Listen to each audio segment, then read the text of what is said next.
Gente, hoje eu vou falar para vocês sobre princípios de honra, mas num texto que você já está cansado de saber, mas talvez nunca tenha ouvido esse prisma que eu quero dar. Porque a parábola que eu vou contar para vocês de Jesus é a parábola dos talentos.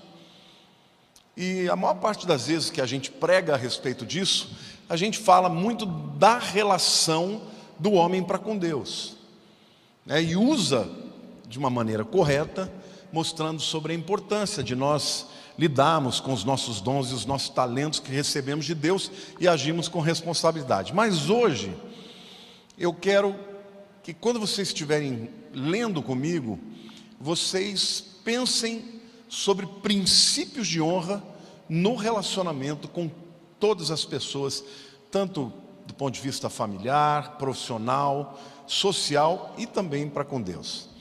Então vamos ler lá Mateus 25, de 14 a 30.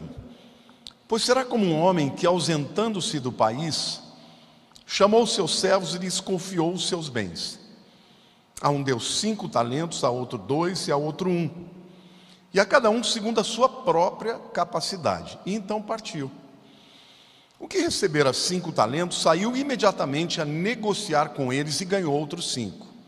Do mesmo modo, o que recebera 2 ganhou outros 2. Mas o que recebera 1, saindo, abriu uma cova e escondeu o dinheiro do seu senhor. Depois de muito tempo, voltou o senhor daqueles servos e ajustou contas com eles.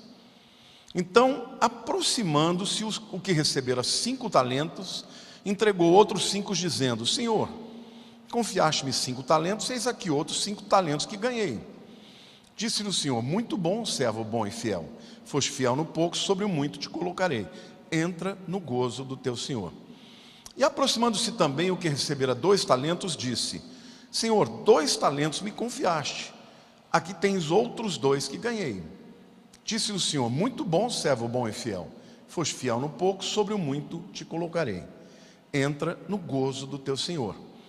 Chegando por fim o que recebera 1 talento, disse: Senhor, sabendo que és homem severo, que ceifas onde não semeaste e ajuntas onde não espalhaste, receoso escondi na terra o teu talento.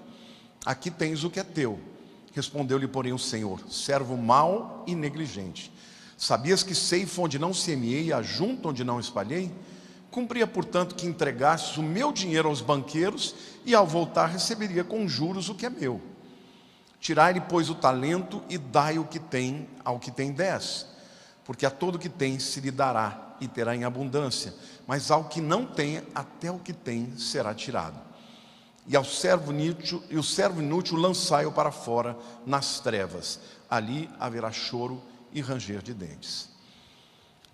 Bom, o que aconteceu aqui é que um homem, ele chamou os seus funcionários, e ele falou: olha, eu vou ter que me ausentar, mas eu vou deixar todos os meus bens, a minha empresa não pode ficar sem trabalhar, vocês vão trabalhar e vão negociar para mim.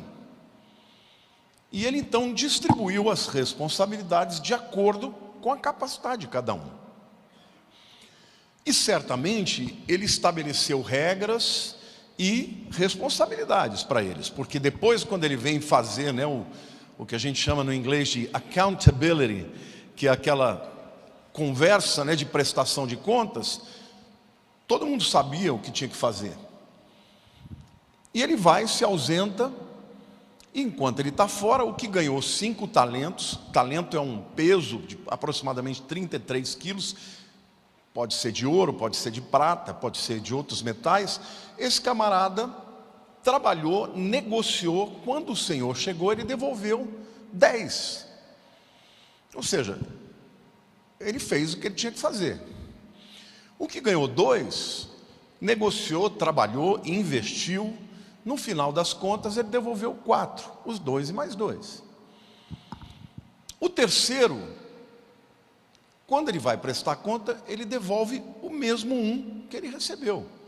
Porque com medo de perder, de negociar, ele enterrou o dinheiro. E para cada um dos trabalhadores, a resposta foi a mesma, para os dois primeiros: servo bom e fiel, foste fiel no pouco, sobre o muito te colocarei, entra no gozo do seu senhor. Ele falou isso para quem devolveu os 10, ganhou 5 e redevolveu 10, falou para quem ganhou 2, devolveu 4, mas para aquele que enterrou, ele disse: servo mau e negligente. Quer dizer que você não cumpriu a tua responsabilidade e botou a culpa em mim? Porque eu sou severo? Então eu vou te dizer uma coisa: eu vou tirar o que você tem e vou dar para o que tem 10. E aí ele diz: lançai-o nas trevas. E para aquele que não tem nada, aquele que foi responsável, até o que tem vai ser tirado. Daqui, gente, é óbvio que isso tem a ver no nosso relacionamento com Deus, das possibilidades e das oportunidades que Deus nos dá. Mas hoje, como eu quero falar aqui sobre princípios de honra, eu quero trazer esses ensinamentos para a nossa vida diária. Porque todos os nossos relacionamentos, de uma maneira ou de outra, são acordos. Quando você casa, você faz um acordo de privilégios e de responsabilidades. Quando você vai trabalhar com alguém, você é contratado, você tem responsabilidades, e se cumprir vai ter o seu salário, pode ter aumento, pode ter privilégios. Então vale para todas as relações comerciais, sociais, vale para os relacionamentos de amizade. E eu quero falar aqui de 3 princípios que são muito simples, mas que são muito pouco vividos no nosso dia, eu diria que são raros. Eu quero dizer para vocês, gente, que homens de honra são homens de confiança. O texto, que nós lemos começa dizendo que o Senhor confiou os seus bens aos seus servos. É um voto de confiança. Olha, eu vou para longe, eu não vou estar vendo o que você vai fazer, mas eu estou te dando um voto de confiança. Eu estou te dando tudo que é meu, para que você administre bem. Então, aquele homem que recebeu aquela responsabilidade e retribuiu a confiança, este homem foi parabenizado, foi remunerado muito mais do que ele fez. E aqui vai o primeiro princípio, gente. Nós vivemos numa crise de confiança na sociedade. Nós vivemos num país em que as autoridades não têm confiança do povo. Nem as autoridades políticas, nem as autoridades governamentais, nem as autoridades, muitas vezes, judiciais, têm a confiança do povo. E quando tem uma crise de confiança, tem uma crise de honra. Agora, nós podemos simplesmente olhar para esse tempo e agir igual. Nós podemos ser igualzinho a todo mundo, não pessoas dignas de confiança. Porque se você não é uma pessoa que cria na sua vida uma história de confiança e de fidelidade e de honradez, saiba que em algum momento você vai perder. Porque o princípio da honra é esse: a quem honra, honra. Quem semeia honra, colhe honra. Quem semeia desonra, colhe corrupção. Então, a gente vê aqui também que a confiança, ela é proporcional. Tanto a capacidade, porque o Senhor, Ele conhecia os seus servos. Então, o indivíduo que era mais, vamos dizer assim, preparado, ele recebeu mais. O que tinha talvez um nível médio de preparação, recebeu menos. E o que tinha, talvez fosse mais iniciante, recebeu 1. Mas eu diria também que a confiança, ela sempre vai ser proporcional ao tempo de prova que você vai dar.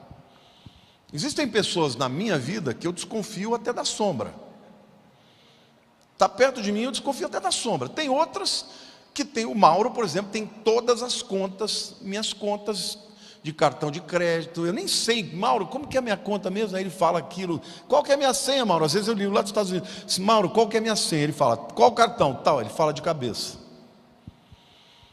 Eu brinco com ele, olha, você pode me roubar, mas se um dia eu descobrir, nunca mais eu te devolvo. É confiança. Acabou, é uma vez só. Ele fala, até chora, pastor, não, estou te avisando, porque tem pecados que não tem jeito. Para isso não tem jeito. Ou eu confio em você totalmente, ou então você não vai cuidar das minhas contas. Não é bacana você desenvolver um relacionamento com as pessoas onde você se torne digno da confiança delas? Isso depende de você, não depende do teu chefe, não depende de ninguém, depende da tua atitude para com a vida. E quando você fala, eu sou leal porque eu sou leal a Deus, porque o fato de uma pessoa agir com deslealdade com você, não te dá o direito de ser desleal para ela. Então, a primeira atitude de honra que a gente deve ter, e todos nós temos que melhorar nisso, tem áreas da nossa vida que é mais fácil, tem outras que é mais difícil, mas a verdade é que se você quer ser um homem de honra, você tem que ser um homem digno de confiança. E a confiança que as pessoas vão depositar em você, ela é proporcional. O meu pai era um homem que era tão honesto, que quando eu era muito pequeno nessa época, ele era um homem muito próspero, e o sócio dele limpou a empresa e fugiu, subiu no mundo. Ele ficou com as dívidas. Ele vendeu tudo o que tinha para pagar as contas. Ficou sem nada, mas ficou com o nome limpo e a honra limpa. Glória a Deus. Na última semana de vida, ele falou para mim assim: filho, o teu nome vale mais do que todas as riquezas. Eu quero te agradecer porque você sempre honrou o meu nome. Então, eu quero desafiar você. Talvez você tenha vindo de uma família que isso não era tão valorizado, não tenha sido ensinado, mas nunca é tarde para começar. Tem muitos crentes desonestos hoje, gente. Está cheio de crente na igreja picareta, que vem aqui buscar a Deus, que vem aqui pedir para Deus abençoar a vida dele, e no trabalho dele ele engana os outros, passa os outros para trás. Como é que você pensa que Deus vai te abençoar? Aí depois vai colocar culpa em Deus? Não, você que criou essa situação. Porque se você quer ser uma pessoa de honra, você precisa ser digno de confiança. E Deus, aqui representado por este patrão, né? Ele nos dá dons e talentos e oportunidades e confia em nós, ou a nós, os seus propósitos, né? Os seus dons, as suas prioridades. O segundo princípio de honra que a gente vê nessa parábola aqui é o princípio da responsabilidade. O que recebeu 5 tinha um trato com o Senhor de devolver 5. Muito provavelmente seja isso, embora a parábola não diga isso, mas quando houve, né, aquele assento, o ajuste de contas, o Senhor falou: parabéns, você foi fiel no pouco, sobre o muito te colocarei. Você cumpriu pelo menos o que nós acordamos. Isso tem a ver com responsabilidade. E a palavra responsabilidade, gente, ela tem uma raiz que significa literalmente responder a uma demanda. É da mesma raiz de resposta. Responsabilidade vem da mesma raiz de resposta. Isso significa que homens de honra respondem às demandas com integridade, com trabalho, sem desculpa, sem mimimi. Porque hoje essa é uma geração de homens fracos, de homens mimimi, que não cumpre com as suas responsabilidades e dá desculpa, e culpa os outros, sim ou não? É os outros, é o governo, é a minha família, eu não fui amado, eu sou assim. E as pessoas querem desculpas para não assumirem as suas responsabilidades. E eu quero dizer algo para vocês. Na minha vida, eu já vi muita gente talentosa fracassar. Gente preparada, gente inteligente, gente talentosa. Por quê? Porque não cumpre com as suas responsabilidades. Eu já vi gente nem tão talentosa chegar muito mais longe. Porque o camarada que é responsável, ele não faz só quando ele está com vontade. Ele não faz quando ele está sentindo. Hoje tem muito isso aí, eu não sinto mais que eu devo ficar casado. Dane-se. Você quer ser responsável? Dane-se. Você assumiu um compromisso perante Deus, perante a família da sua mulher. Agora você quer abandoná-la por uma jovenzinha? Vai te catar. Entendeu? Vai te catar.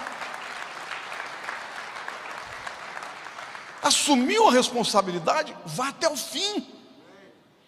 Mas eu quero ser feliz. À custa de quê? Destruir a vida dos outros? Destruir a vida dos seus filhos, da sua família? Hoje Satanás está fazendo as pessoas fazerem o que sentem. Já não tem mais palavra, não tem honra. Antigamente era no fio do bigode. Tem mais honra muitas vezes no meio dos mafiosos do que no meio da igreja, gente. Sabe por quê? Porque lá no meio da máfia você não cumpriu, Agora na igreja todo mundo tem que ser, tadinho, coitado, vamos ter misericórdia. Que misericórdia o quê? Pois o cara é um fracassado, pois o cara não dá certo na vida, e aí ele culpa Deus? Não, culpe a si mesmo. Porque se você for uma pessoa leal, de confiança, fizer direito o que você tratou, assumir as suas responsabilidades, sabe o que vai acontecer? Vai passar por luta, vai passar por perrengue, porque todo mundo passa, mas a hora que você olhar para a tua história, você vai ver história de vitória. Porque pessoas confiáveis e responsáveis são pessoas que todo mundo quer ter perto. Às vezes você quer uma pessoa para estar perto de você, você quer uma pessoa agradável, daquelas que bate no peito, querido, não. Eu quero uma pessoa que esteja do meu lado, que eu mande fazer uma coisa, ele vai se virar e vai trazer o negócio pronto. Eu já passei do tempo em que eu tinha paciência com gente lerda. Camarada pegou uma coisa para fazer, não faz direito, eu já falo, vou trocar. Não, como assim? Nós não combinamos? Por que você não fez? Não sei, porque não sei. Vamos trocar. Responsabilidade a culpa é minha. O primeiro cumpriu, fez a lição de casa, devolveu 10. O segundo cumpriu, fez a lição de casa, devolveu 4. O terceiro falou, não, eu não fiz porque eu fiquei com medo. Dane-se. Está com medinho, vai para casa. Ficou com medo e está me culpando porque eu colho onde eu não semeei, eu sou duro. Essa é a sociedade, gente. Está cheio de gente irresponsável no meio da igreja, no meio da sociedade, mas na igreja tem também. Gente que ao invés de olhar para si mesmo, quando você tem um fracasso, você tem obrigação de refletir o porquê que aquilo aconteceu. Pode ser um erro de avaliação, todo mundo está sujeito a isso. Você tem um sonho, abrir um negócio. Eu conheço uma pessoa que foi um profissional brilhante, depois que se aposentou, investiu numa área que não era dele, não pediu conselho para ninguém, perdeu tudo. Tudo, imagina um camarada perder tudo depois de ter conquistado milhões. Porque ao invés de administrar direito aquilo que ele sabia fazer, ele foi virar empresário de uma área que ele não conhecia. Antes da vaca ir para o brejo, pare, reflita, veja o que você deveria ter feito e não fez, e mude de atitude, porque não dá para você achar que você vai fazer as mesmas coisas erradas e ter resultados diferentes. O resultado de um trabalho responsável é a prosperidade.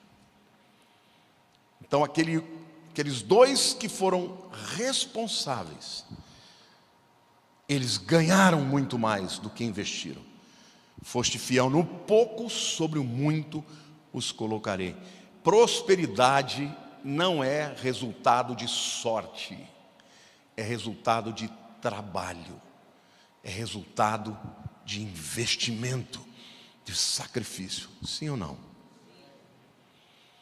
E a terceira qualidade ou característica de um homem honrado é que quando ele age assim, com honra, com responsabilidade, com compromisso, respondendo positivamente à confiança que lhe foi investida, é que ele vai ter comunhão e gozo e alegria com a vida daquele que investiu nele. E para os dois primeiros, o Senhor diz: entra no gozo do seu Senhor. Não tem nada melhor na vida do que ouvir isso de Deus, não é? Foste fiel no pouco, sobre o muito te colocarei. Entra no gozo do teu Senhor. Não tem nada melhor do que você ouvir do seu chefe: você foi muito bom aqui, parabéns, está aqui uma gratificação para você. Não tem nada melhor do que você ouvir de um filho teu dizer: pai, você foi um exemplo para mim, eu aprendi muito com você. A última vez que a Érica veio aqui fazer nem me lembro se foi dia dos pais, fez uma homenagem para mim que eu tive que segurar de tanto que eu estava chorando. Mas é a minha maior alegria saber que eu marquei positivamente, longe de ter sido um pai perfeito, muito longe, errei muitas vezes, mas ela sempre viu em mim alguém disposto a dar vida para que ela pudesse ter o melhor. Então, deixa eu dizer uma coisa para você: não queira ser esperto. O camarada esperto, ele pode lucrar uma vez, duas, mas uma hora ele vai ser pego. A honra, ela vale muito mais, porque o indivíduo honrado, por onde ele vai ser visto, vai ser admirado. Às vezes, para você manter a sua honra, você tem que abrir mão, você tem que perder, você tem que dar um passo para trás. Por quê? Porque em nome da honra, você abre mão de qualquer coisa. Agora tem gente que não, eu quero que os outros se danem, eu quero cuidar de mim. Essa história não tem um fim bom. E o próprio Deus diz: lançai-o para fora. O pecado da desonra rompe os relacionamentos, em todos os sentidos. Então, a minha palavra para vocês aqui: todos nós temos que reavaliar áreas da nossa vida, todos nós, eu inclusive. Mas nós temos que lutar numa geração de desonra, para sermos homens de honra. Amém? Glória a Deus. Põe a mão no seu coração, quero orar pela tua vida. Senhor, nós queremos em primeiro lugar te agradecer, porque o Senhor é quem nos dá dons e nos dá talentos. É o Senhor, ó Deus, que nos dá todas as boas dádivas. Nós queremos te pedir perdão, ó Deus, quando nós não agimos com honra para ti, de alguma maneira, por causa de tentação, de pecado, de relativização, qualquer que seja o motivo. Mas eu quero te agradecer porque o Senhor nos dá a oportunidade de começar de novo. Mas queremos, ó Deus, estar cientes da importância de sermos fiéis a ti, porque a tua promessa não volta vazia, e a tua promessa é: aquele que é fiel no pouco, sobre o muito o colocarei. Então quero te pedir, Senhor, que estes homens sejam tocados e impactados, e que eles possam, ó Deus, viver neste mundo como homens de honra e serem respeitados por uma história de confiabilidade, por uma história de responsabilidade e uma história de comunhão com o Deus Todo-Poderoso. Nós te agradecemos em nome de Jesus. Amém.